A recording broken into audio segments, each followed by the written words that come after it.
నిన్న మొన్న సిటీల పెద్దగా లేకుండే ఇయాల మళ్ళా అందుకున్నదుల్లా పొద్దడు సంది మబ్బు మబ్బే ఉన్నది మొగులంతా ఇక చీకటి వాడే ముంగట షూరైంది చూడు ఒక్కొక్క ఏరియాల దంచింది అందరు ఇండ్లకు పోయే యాళ్ళాయే తడుచుకుంటా ట్రాఫిక్ జామ్లా తిప్పలవడి ఇండ్లకు చేరిండ్రబ్బా రేపటి సంది అయితే ఇంకింత జోరుంటాయని వాతావరణం శాఖలు పంపిన మతలవు ఇక అంతటెట్లుందో చూద్దాం పాన్రి.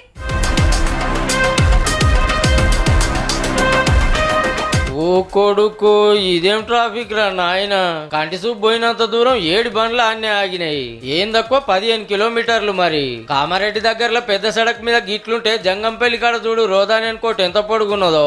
హాఫ్ అన్ అవర్ అయింది ఆదిలాబాద్ ఇక్కడ దాకా ఎక్కడ ట్రాఫిక్ జామ్ కానీ ఇక్కడ ఒక దగ్గర ఉన్నది పెద్ద బండ్ల పొంటి ఇంత జాగుంటే సందులకి వెళ్ళి బైకులు పోతున్నాయి చిన్నగా. 1 అవర్ అవుతుంది ఇక్కడ ఆగిన నుంచి 3 రోజులే కష్టం ఇళ్ళకి వెళ్ళలేకపోతున్నాం ఇక డ్యూటీ ఉంది కంపల్సరీ పోవాలా. అసలే లోడ్తో వస్తాయా లారీలు ఆయనతేమన్నా కాగల్లా అని 1 వే చేస్తే గీది పరిస్థితి. రాష్ట్రమంతా చాలా జాగాల్లోనే రోడ్లు కొట్టుకపోయినాయి కల్వర్టులు తెగినాయి చిన్న బ్రిడ్జీలు కూలినాయి. టెంపరవరీ రిపేర్లకు 53 కోట్లు ఎప్పటికుండేటట్టు అయితే 1157 కోట్లు కావాలని లెక్క కట్టింది రోడ్ల శాఖ.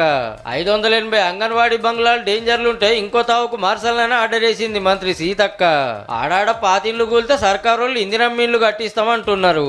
ఒక్కదాన్ని ఉన్న నా కొడుకు అటు బతకపోయిండు ఇక పండకు ఇంట్లో వంటకు అన్న కానీ ఏమైనా సరిగా మేము గరీబగలం సార్. మెదకు కామారెడ్డి నిజామాబాద్ సంగారెడ్డి సిరిసిల్ల జగిత్యాల జిల్లాల్లో పంటలు తెరలు అయినాయి. 20,000 ఎకరాలకు మీద నష్టమైందని అందాజాలు ఎక్కేసిండ్రు ఆఫీసర్లు.